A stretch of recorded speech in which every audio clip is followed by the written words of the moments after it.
Perkenalkan, nama saya Romaida Fitriani Manik dari kelas SPM 23C dengan NIM 42333111001. Nah, pada video kali ini saya akan melakukan bagaimana cara uji validitas dan uji reliabilitas dengan menggunakan aplikasi Jamovie. Nah, sebelumnya yang saya hormati Ibu dosen pengampu mata kuliah Statistika Inferensial, yaitu Ibu Prihatin Ningsi SPD MSI. Langsung saja kita masuk. Nah, di sini saya menyediakan konsep dasar dari uji validitas dan reliabilitas. Uji validitas dan reliabilitas ini merupakan uji instrumen dalam penelitian, terutama pada angket kuesioner. Uji validitas bertujuan untuk mengetahui kevalidan angket kuesioner yang digunakan oleh peneliti dalam mengukur dan memperoleh data penelitian dari responden. Sementara uji reliabilitas digunakan untuk membuktikan konsistensi dan ketepatan instrumen dalam mengukur sebuah variabel. Nah, di sini saya menampilkan kriteria pengujian uji validitas. Yang pertama itu berdasarkan perbandingan antara p-value dengan alpha 5%, di mana jika nilai signifikan lebih kecil daripada 0,05, maka data dapat dinyatakan valid. Sebaliknya, jika nilai signifikan atau p-value lebih besar dari 0,05, maka data dapat dinyatakan tidak valid. Yang kedua, melalui perbandingan antara R hitung dengan R tabel. Nah, jika R hitung lebih besar daripada R tabel, maka dapat disimpulkan bahwa data dinyatakan valid. Jika R hitung lebih kecil daripada R tabel, maka dapat disimpulkan data dinyatakan tidak valid. Nah, R tabel ini sangat bergantung pada banyaknya responden yang kita peroleh atau yang kita tentukan, kita pilih. Nah, jadi ini adalah tabel acuan dari R tabel. Nah, selanjutnya ada kriteria pengujian uji reliabilitas, di mana yang pertama, jika nilai Cronbach's alpha lebih besar dari 0,70, maka berkesimpulan data dinyatakan reliable atau asumsi uji reliabilitas sudah terpenuhi. Jika nilai Cronbach's alpha-nya kurang dari 0,70, maka berkesimpulan data dinyatakan tidak reliable atau asumsi uji reliabilitas tidak terpenuhi. Kita masuk ke studi kasus yang telah saya buat, yaitu seorang mahasiswa program studi pendidikan matematika Universitas Negeri Medan bernama Sinta sedang melakukan penelitian awal sebagai bagian dari tugas mata kuliah evaluasi pembelajaran. Dalam rencana penelitiannya, Sinta ingin mengkaji pengaruh minat belajar dan motivasi belajar terhadap hasil belajar matematika siswa SMA. Namun, sebelum melakukan penelitian utama, Sinta memahami bahwa instrumen yang digunakan harus terlebih dahulu memenuhi syarat validitas dan reliabilitas agar data yang diperoleh nantinya dapat dipercaya. Nah, berdasarkan kajian teori, Sinta mengidentifikasi bahwa minat belajar berkaitan dengan ketertarikan dan kesenangan siswa terhadap matematika. Yang kedua, motivasi belajar berkaitan dengan dorongan internal siswa untuk terus belajar meskipun menghadapi kesulitan. Nah, kemudian Sinta menyusun angket dengan skala Likert 1-5 nih, yang terdiri dari dua variabel, yaitu variabel minat belajar X1, variabel motivasi belajar X2, yaitu pada X1 dia P1 sampai P3, pada X2 P4 sampai P6. Jadi total itemnya itu ada 6 pernyataan. Nah, teman-teman, ini adalah tampilan awal dari Jamovie. Nah, untuk melakukan uji validitas dan reliabilitas, maka kita harus memasukkan datanya terlebih dahulu. Kita klik garis 3 tadi, kemudian kita open. Atau ini karena tadi saya sudah mencoba, jadi kita ambil datanya dari sini, teman-teman. Nah, jadi ini adalah tampilan Jamovie setelah saya masukkan data dari minat belajar siswa tadi. Langkah selanjutnya, kita pastikan bahwa P1 sampai total ini dia measure type-nya ini continuous. Jadi kita ubah satu-satu.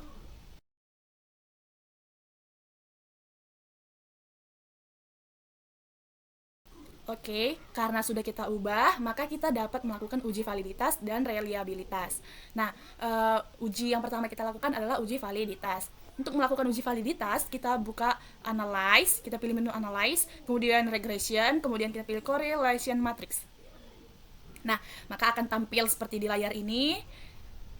Maka pada kotak ini kita akan pindahkan ke sini, ke sebelah kanan, yaitu P1 sampai total. Oke, karena sudah kita pindahkan, ini adalah hasil uji validitas yang telah kita lakukan. Nah, dari sini kita akan bisa melihat apakah valid atau tidak. Nah, kita bisa lihat dari total ini, total di mana di sini ada person R atau R hitung, DF dan P value. Nah, di sini ini adalah P1, P2, P3, P4, P5, P6 atau item 1, item 2, item 3, item 4, item 5 dan item 6. Nah, Untuk membaca output ini, kita ingat kembali ke kriteria pengujian uji validitas yang tadi saya paparkan di materi, di mana dengan ada 2 perbandingan. Yang pertama, kita bandingkan dulu nilai signifikan atau p-value-nya dengan alpha 5%. Nah, kita bisa lihat di sini p-value dari P1, P2, P3, P4, P5, P6 atau item 1 sampai 6 ini dia 0,01. Berarti lebih kecil daripada 0,05, sehingga semua item dinyatakan valid. Kemudian berdasarkan perbandingan dari R hitung dan R tabel. Nah, sebelumnya R tabel tadi saya katakan harus dilihat dari berapa banyak responden yang kita gunakan. Nah, responden yang kita gunakan itu adalah 20. Bahwa 20 adalah 0,444. Jadi kita bandingkan R hitung dengan R tabel, yaitu 0,444. Nah, kita lihat R hitung dari P1 sampai P6. P1 0,978, P2 0,970, P3 0,962, P4 0,978, P5 0,970, P6 0,969.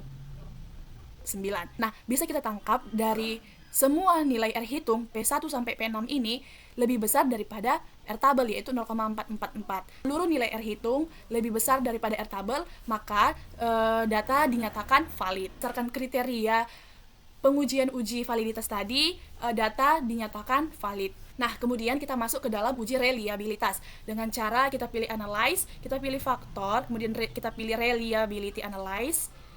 Nah, pada uji reliabilitas ini, kita pindahkan P1 sampai P6-nya saja.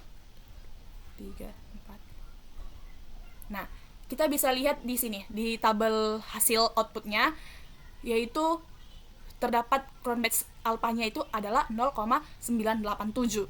Nah, sesuai dengan kriteria pengujian uji reliabilitas, jika Cronbach's alpha-nya lebih besar dari 0,70, maka data dinyatakan reliable.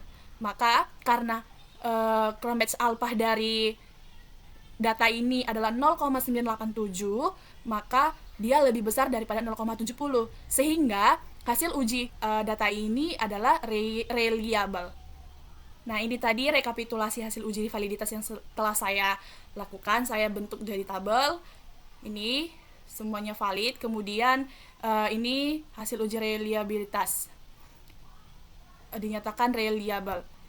Berdasarkan dari kedua hasil uji validitas dan reliabilitas, dapat disimpulkan bahwa instrumen angket minat dan motivasi belajar matematika yang digunakan penelitian ini layak digunakan sebagai alat pengumpulan data karena telah memenuhi syarat validitas dan reliabilitas.